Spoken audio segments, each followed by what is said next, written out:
Assalamu alaikum. My name is Iman Razak, student of BS Radiology 5th semester. Today my presentation topic is bile duct stones and strictures. सबसे पहले इसके contents हैं। मेरे पास दो topics हैं, एक bile duct stone है और एक बाइलरी स्ट्रक्चर है। बाइल डक्ट स्टोन में डेफिनेशन पहले हम इसके देखेंगे, इसके सिम्टम्स और इन्वेस्टिगेशन देखेंगे, रिमूवल एंड ट्रीटमेंट देखेंगे। फिर बाइलरी स्ट्रक्चर, उसके कॉजेज एंड सिम्टम्स देखेंगे, इन्वेस्टिगेशन एंड ट्रीटमेंट और कॉम्प्लिकेशंस देखेंगे।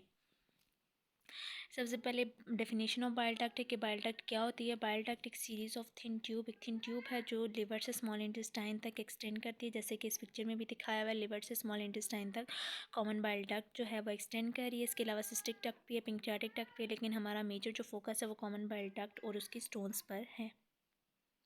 कॉमन बाइल डक्ट स्टोन्स ये कब होती हैं? जब गॉल ब्लैडर में बहुत सारी स्टोन्स प्रेजेंट हैं। वो स्टोन्स मूव करती हैं बाइल डक्ट में और बाइल डक्ट में ब्लॉकेज कॉज करती हैं, ऑब्स्ट्रक्शन कॉज करती हैं और वहाँ से बाइल जो है वो नीचे की तरफ फ्लो उसका नहीं हो सकता इंटेस्टाइन की तरफ।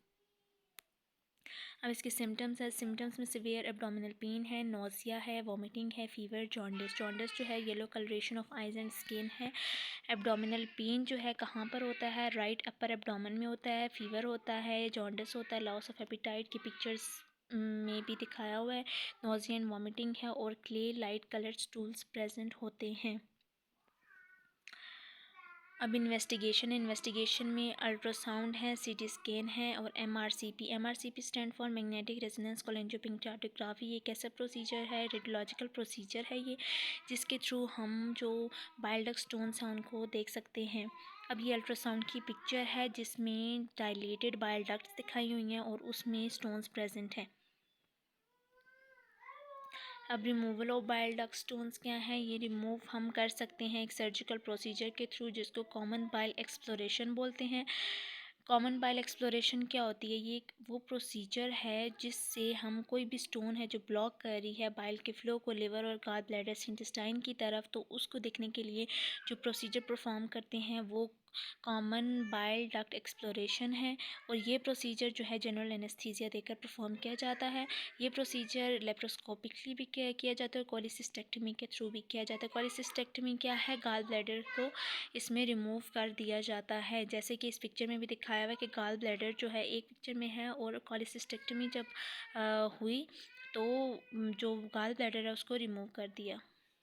नेक्स्ट इसका ट्रीटमेंट है। ट्रीटमेंट क्या है? डॉक्टर्स जो है सर्जिकल ट्रीटमेंट परफॉर्म करते हैं। सर्जरी के थ्रू गाल स्टोन्स जो हैं उनको रिमूव करते हैं, या तो गाल ब्लैडर जो होता है उसको उसकी सर्जरी करके गाल ब्लैडर को निकाल देते हैं। और नॉन सर्जिकल ट्रीटमेंट्स जो हैं वो कोलेस्ट्रॉल स्टोन्स के लिए भी करते हैं।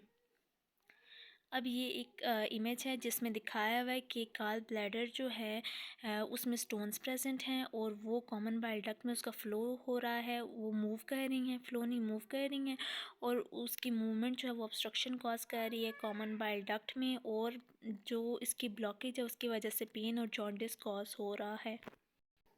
अब नेक्स्ट है बाइलरी स्ट्रक्चर्स। बाइलरी स्ट्रक्चर्स क्या होते हैं? जो बाइल डक्ट होती है। बाइल डक्ट क्या होती है? जो बाइल को लेकर जाती है, बाइल का पैसेज होती है वो लिवर से स्मॉल इंटेस्टाइन तक लेकर जाती है। ये बाइल एक ऐसा सब्सटेंस है जो डाइजेशन में हेल्प करता है। अब बाइलरी स्ट्रक्चर क्या होता है? ये एबनॉर्मल नर्विंग होती है कॉमन बाइल डक्ट की, नर्विंग को हम बाइलरी स्ट्रक्चर बोलते हैं। नेक्स्ट इसकी इन्वेस्टिगेशन है। इन्वेस्टिगेशन में क्या होता है? ब्लड टेस्ट परफॉर्म किए जाते हैं लिवर के लिए और बाइलरी एंजाइम्स के लिए। फिर इमेजिंग टेस्ट परफॉर्म किए जाते हैं डायग्नोस करने के लिए, जैसे अल्ट्रासाउंड है, सीटी, एमआरआई है, वो परफॉर्म किया जाता है। वो टेस्ट इमेजिंग टेस्ट होते हैं। अब सिम्टम्स हैं इसके। सिम्टम्स क्या हैं? इसके सिम्टम्स जो बाइल डक्ट स्टोन्स हैं उसके साथ मैच करते हैं, जैसे पेन है right side of the abdomen, chills and fever है, इचिंग है, जॉन्डिस है, ग्रे और पेल कलर्ड स्टूल्स हैं। बाइल डक्ट स्टोन्स जो होती हैं वो बाइल डक्ट में जो स्टोन्स प्रेजेंट होती हैं उसको बोलते हैं, और जो स्ट्रक्चर्स होते हैं उसमें नर्विंग, जो बाइल डक्ट की जो नर्विंग होती है उसको हम स्ट्रक्चर्स बोलते हैं। ये इन दोनों में मेन डिफरेंस हैं। उसके बाद कॉम्प्लिकेशंस हैं। कॉम्प्लिकेशन में क्या है कि जो गॉल ब्लैडर होती हैं और development of stones in gall bladder and bile duct proximal to the structure. Structure से पहले क्या होता है? स्टोन्स बनना शुरू हो जाती हैं गॉल ब्लैडर में या बाइल डक्ट में, ठीक है। और वेट लॉस हो जाता है, माल न्यूट्रिशन, न्यूट्रिशन की डिफिशिएंसी हो जाती है, और fat soluble vitamin deficiency, vitamin की भी डेफिशिएंसी हो जाती है। ये इसकी कॉम्प्लिकेशंस हैं बाइलरी स्ट्रक्चर्स की। अब इस इमेज में भी डिफरेंट डायमीटर से स्ट्रक्चर्स दिखाए हुए हैं, और ये देख सकते हैं कि सीवीडी में डायमीटर है 1.5 mm का, और जो स्टीनोसिस है उसमें सीएचटी में उसमें 1 mm का है स्ट्रक्चर। अब नेक्स्ट इसके कॉजेज़ हैं। कॉजेज़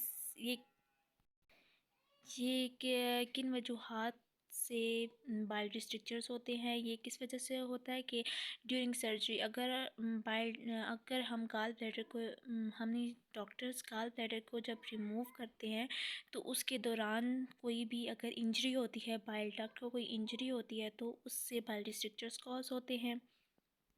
जैसे कि एग्जांपल भी बताई हुई है कि आफ्टर सर्जरी जब हम ब्लैडर को रिमूव करते हैं तो after surgery of the gall bladder ये हो सकते हैं, बाइल स्ट्रक्चर्स बाइल डक्ट में हो सकते हैं, और ये इसका मेजर कॉज है। उसके बाद ट्रीटमेंट है। ट्रीटमेंट में बलून डायलेशन या स्टंटिंग टेक्निक के थ्रू हम जो कि स्टंटिंग टेक्निक के थ्रू क्या कर सकते हैं, जो स्टीनोसिस है, जो नर्विंग है, उसको हम कम कर सकते हैं, या एंडोस्कोपिक स्टंट थेरेपी जो है वो सेफ़ और इफ़ेक्टिव ट्रीटमेंट है। एंडोस्कोप के थ्रू हम स्टंटिंग थेरेपी परफॉर्म कर सकते हैं। थैंक्स।